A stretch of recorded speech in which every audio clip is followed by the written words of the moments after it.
ქალაქის მასშტაბით სხვადასხვა ადგილზე თვითნებურად დასახლებულებმა მოთხოვნა დღეს ცენტრალური ხელისუფლების მისამართით გააჟღერეს. ასობით ოჯახმა თავიანთი მდგომარეობის ადგილზე შესწავლა, საცხოვრებლების დაკანონება და ელემენტარული საცხოვრებელი პირობების შექმნა მოითხოვეს. თვალით ნანახი სჯობია ყურით გაგონილსო. სჯობია თვალით ნახონ და ისე გადასცენ იმ ტელევიზიაში. ძალიან გული მტკივა მე გუშინდელ გადაცემაზე რომ ვუყურე, ტელეფონით ვუკავშირდი, მაგრამ ვერაფრით ვერ დაუკავშირდი. ჩვენ ვართ იქ უსახკაროდ შესულები. ვინც მართლა რომ გაჭირვებულია არც სახლი გვაქვს, არც კარი და არც მიწაწყალი.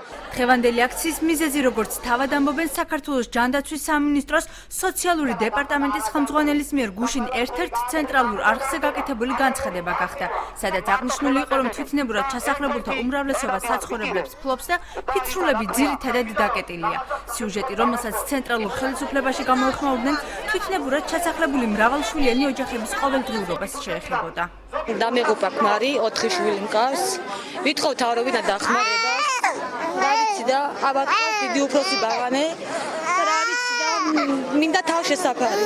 ძალიან მინდა ვთხოვო ცენტრალურ ხელისუფლებას, უკანახოს ადგილობრივ ხელისუფლებას, რომ ჩვენი შვილების უფლებები არ იყოს შემღალული. 2 წელია ისედაც ამათი უფლება შეირღვა.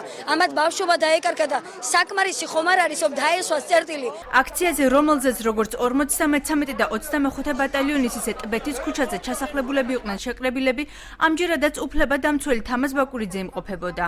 ერთხელაც არ ჩამოსულა ამ სამინისტროს, ამ დეპარტამენტის წარმომადგენელი და არ უკითხავს ამდენი ქოხი რომაა და ზოგი დაკეტილია, რატომაა დაკეტილი? იმიტომაა დაკეტილი, რომ ის ზემომთიანი აჭარიდან წამოვიდა აქ, რომ რაღაცა საარსებო საშუალება ქონოდა და ზოგი მუშათაა წასული, ზოგი კიდე თურქეთში ემსახურება თურქებს, რაღაცა 2 კაპიკი გააკეთოს. აი ესაა მიზეზი რო არა ადგილზე ხალხი. საქართველოს ჯანდაცვის სამინისტროს სოციალური დეპარტამენტის ხელმძღვანელი აცხადებს, რომ სიუჟეტი ზოგადად უსახკაროთა პრობლემებს შეეხებოდა, მისი თქმით, მაღალმთიანი რეგიონებიდან ჩამოსული პირების განცხადებების სიმართლეს არ შეესაბამება.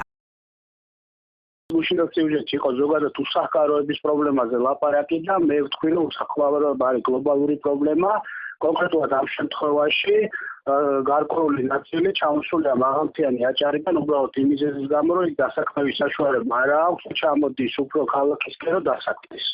ეს იყო გუშინდელი ნათქვამი და სხვა არაფერი. ჯანდაცვის სამინისტრო თავისი კომპეტენციის ფარგლებში, რაც შეეხება სოციალურ დახმარებას და რაც შეეხება ბავშვზე ზრუნვის კომპონენტს ჩართული არის. იმ შემთხვევაში, თუ კი მათ მოთხოვნას რეაგირება არ მოყვება, აქციის მონაწილეები პერმანენტული აქციების გამართვას არჩევნების შემდგომ გეგმავენ.